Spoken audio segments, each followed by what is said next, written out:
हरे कृष्ण। मनुष्य जीवन कोई साधारण अवसर नहीं है। यह केवल भोग के लिए नहीं बल्कि योग के लिए मिला है।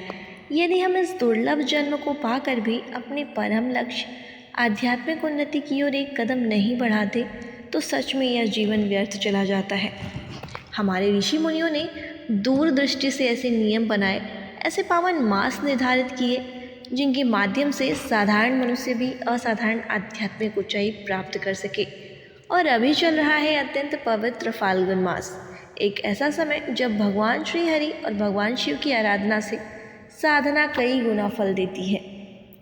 इसी पावन अवसर पर हम सुन रहे हैं शिव से जुड़ी दिव्य कथाएं। तो आइए आज की कथा यात्रा को आगे बढ़ाते हैं। लोमश ऋषि कहते हैं, जब इंद्र का भव्य उत्सव चल रहा था उसी समय विश्वकर्मा के हृदय में पुत्र वियोग की पीड़ा धधक रही थी। शोक से भरा मन क्रोध में परिवर्तित हो गया। उन्होंने संकल्प लिया, ऐसी तपस्या करूंगा जिससे देवताओं का संतुलन डगमगा उठे। वे घोर तप में लीन हो गए। उनकी तपस्या से प्रसन्न होकर ब्रह्मा जी प्रकट हुए और वर मांगने को कहा। तब प्रजापति त्वष्टा ने कहा, हे प्रभु, मुझे ऐसा पुत्र दीजिए जो देवताओं के लिए भय का कारण बने, जो इंद्र तक को चुनौती दे सके। ब्रह्मा जी ने कहा, तथास्तु। और उसी क्षण प्रकट हुआ एक अद्भुत विकराल दैत्य वृत्रासुर।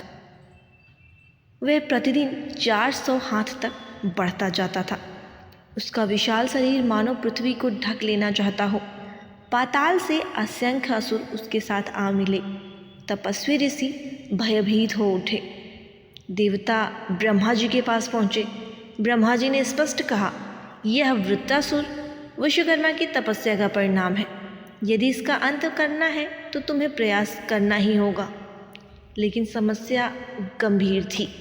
देवताओं ने स्वीकार किया कि उनके अस्त्र शस्त्र महर्षि दधीचि के आश्रम में सुरक्षित रखे गए थे, परंतु जब वे वहां पहुंचे तो दधीचि मुनि ने शांत मुस्कान के साथ कहा, हे देवगण, वे अस्त्र अब इस शरीर का अंश बन चुके हैं। मैंने उन्हें पी लिया है। देवता स्तब्ध रह गए। फिर ब्रह्मा जी ने मार्ग बताया, उनकी हड्डियां ही अब तुम्हारा अस्त्र बनेंगी। देवराज इंद्र द्वंद्व में पड़ गए। वृत्रासुर ब्राह्मण कुल में उत्पन्न हुआ है, मैं ब्रह्म हत्या का पाप कैसे सहूं? ब्रह्मा जी ने समझाया, जो आतताई बनकर धर्म का नाश करे उसका वध अधर्म नहीं होता। फिर भी इंद्र के मन में संकोच था, ब्राह्मण की हत्या। लेकिन जब धर्म और अधर्म के मध्य चयन करना पड़ा तो उन्होंने निर्णय लिया। देवता पुनः दधीचि ऋषि के आश्रम पहुँचे।